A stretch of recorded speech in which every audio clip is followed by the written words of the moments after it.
What's going on, guys? It's GBP baby. Welcome back to another video. Hope everybody's doing well, and let's dive straight into things. Hopefully you have watched yesterday's video. If not, do go and check it out. And you'll see that price is again still going in line with my bias in terms of wanting to see price pull back into the range and pull towards this equilibrium. Now, we didn't quite hit equilibrium just yet after trading range, which I drew our attention to yesterday, but it is nice to see that price is making its way down back inside the range as anticipated. And you'll see how price has respected our PD arrays on the way down. So I did draw our attention to this fair value gap right here, explaining that I want to see price stay below it in order for me to stay confident that price is to drop to the downside, and that's what you can see here. And I did do a paper trade to show you guys. I think it was on dollar.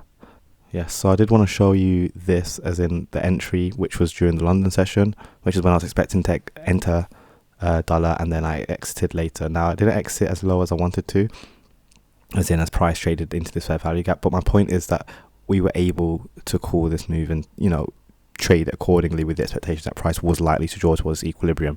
Now, tomorrow's Thursday and non-farm payroll is on Friday, so any kind of movement between now and Thursday afternoon is going to be, ICT usually says that the best time to trade is by Thursday afternoon at the latest, when non-farm payroll is on Friday, so we need to think about that.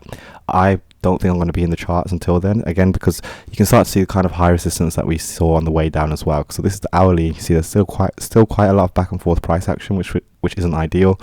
And still, remember, if my goal is this equilibrium point, there's not really much movement to get down there anyway, so it's not really worth getting involved as far as I'm concerned. 15-minute again, price made its way down, but yeah, very high resistance, and you can see it's starting to get into that consolidation. So Thursday, I'm not expecting much price action. I can imagine we are going to stay range bound. I do believe this high right here will stay intact, and then if anything, we'll tap down into this equilibrium point. So let's get that high marked out just as reference, and I'm expecting price to stay below this level tomorrow.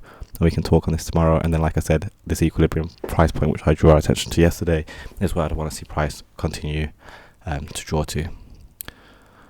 So let's go to GBP USD, and you can see obviously price traded higher just as anticipated, starting to push back towards our previous PD arrays, which I drew out this week. But let's go to the 4-hour, and you can see it's a little bit more, again, high resistance to get out of this fair value gap which we've seen. But again, moving into tomorrow, I want to see a continuation to the upside.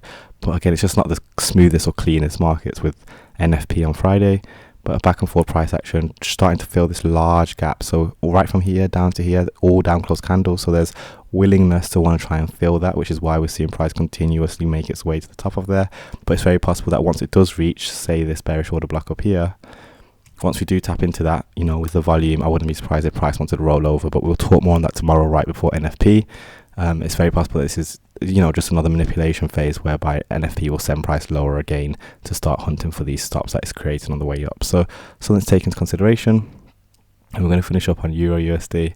And similarly, very high resistance, not much movement at all. I wanted to see price try and trade into this gap. We only wicked into it twice, here and here, as price is still held. Again, ideally tomorrow we can trade into it a little bit more. We're looking at this large gap again between this candle's high right down to here. There's reason as to why price may want to fill that, so I'm happy to see us keep treading up in towards it. However, once it does reach that bearish order block right here, that's when I'd expect it to roll over. And if it's in time for NFP, then it's likely that price will want to be sent lower.